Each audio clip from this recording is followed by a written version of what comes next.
ኪራ እናቱ የካንሰር ታማሚ እንደሆነች አወቀ። ሰርጉም ቀርቷል። ትናንት በተደሰት ነው ልክ ዛሬ ደግሞ ተከፍተናል ማለት ነው። የእውነት በጣም ነው ያዘንኩት። ጽናት ራሱ በጣም ነበር የደነገጠችው፣ እንባዋ ነበር የሄደው ማለት ነው ከመደንገጧ የተነሳ። በስተ መጨረሻም ኪራ እናቴን የገደልኳት እኔ ነኝ እያለ እንግዲህ ተስፋ ቆርጦ ምግብ ሳይበላ ራሱን እየቀጣ ነው ማለት ነው። አባትየውም እንግዲህ ትተሽኝ ሄድሽ ወይ አስቴርዬ እያለ በጣም ነበር ያሳዘነኝ። እንደገና ለሰርጉ ለቬሎ ለሁሉ ነገር የተከፈለው ነገር እንደገና ሁሉ ነገር ቀረ። ኪራም ክላስ ውስጥ ሆኖ ራሱን እየጎዳ ነው። ምሩም እንደዛው እናቴ ናት እንጂ እኮ ከእናቴ በላይ እኮ ናት እሷ እያለች በጣም ነበረ ሁላቸውም ልባቸው የተሰበረው። እኔም የፈራሁት ይህን ነገር ነበረ። እናቱ በጣም ስለደከመች ሰርጉ ሳያልፍ የኪራ እናት እንዳትሞት ፈርቻለሁ ብያችሁ ነበር ትናንትና በሰራሁት ዛሬም በሰራሁት ቪዲዮ ላይ እንደፈራሁት ሆነ። በጣም ነው ያዘንኩት። ሰላም ሰላም ውድ የተከበራችሁ የቻናሌ ተከታታዮች እንዴት ናችሁ? ከኔ ጋር ሁሉ ሰላም ነው። ሰላማችሁ ይብዛልኝ ባላችሁበት ውድ ቤተሰቦች። ለቻናሌ አዲስ ከሆናችሁ ሰብስክራይብ አድርጋችሁ ቤተሰብ ሁኑ። የደወል ምልክቱን አብሩ። ዛሬ እንግዲህ በጽናት ድራማ እጅግ በጣም በሚያሳዝን ልብ በሚሰብር ሁኔታ ነው የመጣሁት ማለት ነው።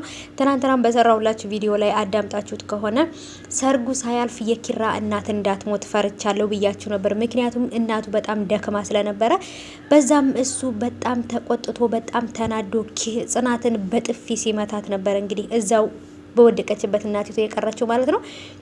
ምክንያቱም በሽታው ስለጎዳት ድንጋጤም አትችልም ማለት ነው። እና በጣም ነበር ያሳዘነኝ። ጽናትንም አስተዋውቋት ጉልበት ስማ ምን ብላ ሁሉን ነገር ተጠናቆ ነበር። ሰርግ ብቻ ነበር የቀረው ሁሉ ቤተሰብ ፈቅዶ።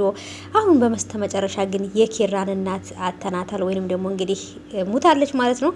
እሱም ደግሞ እናቴን የገደልኳት እኔ ነኝ፣ ይሄን እደትክ ሌላ ሰው የሆነ ሰው ያሳጣሃል ትለኝ ነበር እናቴ፣ አሁን አንቺን አሳጣኝ እያለ በጣም ነበር እያለቀሰ የነበረው ክፍል ውስጥ ማለት ነው።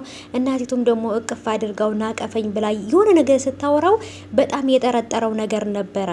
እና አሁንም ጽናትና እናቱ እያወሩ ሲሰማ የሆነ ነገር እንደደበቃችሁኝ አውቄ ነበረ። እናቴ ምኗን ነው የታመመችው? ምንድነው የተፈጠረው ብሎ ነገሩን ሲጠይቅ የጭንቅላት ካንሰር እንዳለባት ምናምን በጣም እኔ በነገራችን ላይ ይሄንን በሽታ በድራማም በሉት በምንም በሉት ይሄንን በሽታ መስማት አልፈልግም። ለምን እንደሆነ ባላቅም በጣም ነው የምፈራው ይሄንን ካንሰር በሽታ ማለት ነው። እውነት ለመናገር የእውነት ስነግራችሁ ማለት ነውና ድንና በድራማውም በኖርማል ህይወትም ላይ ያለ ነገር ስለሆነ በጣም ነው የምፈራው እላችኋለሁና እንግዲህ ኪራ እናቱን አጥቷል ማለት ነው። አሁን ላይ እሱን ለማጽናናት እሱን ሁሉ ነገር ለማድረግ እየሞከሩ ነው። ናሆሜም ወደ ውጭ ዞት ወጥቶ አየር እንዲቀየር ንፋስ እንዳገኙ ምናምን እያደረገ ብዙ ሰዎች አሁን ላይ ኪራ ካለበት ጭንቀት እንዲወጣ ጸጸት፣ እናቴን የገደልኳት እኔ ነኝ እያለ እየተጸጸተ ነው ማለት ነው። ጽናትም ደግሞ ቤታችን ብርሃን መጣ ፈካ ደስተኛ ሆን ብዬ ሳልጨርስ ድጋሚ አሁንም ይሄ ነገር መጣ ብላ በቃ በጣም ነበር እሷ ራሱ እንትን ያለችው።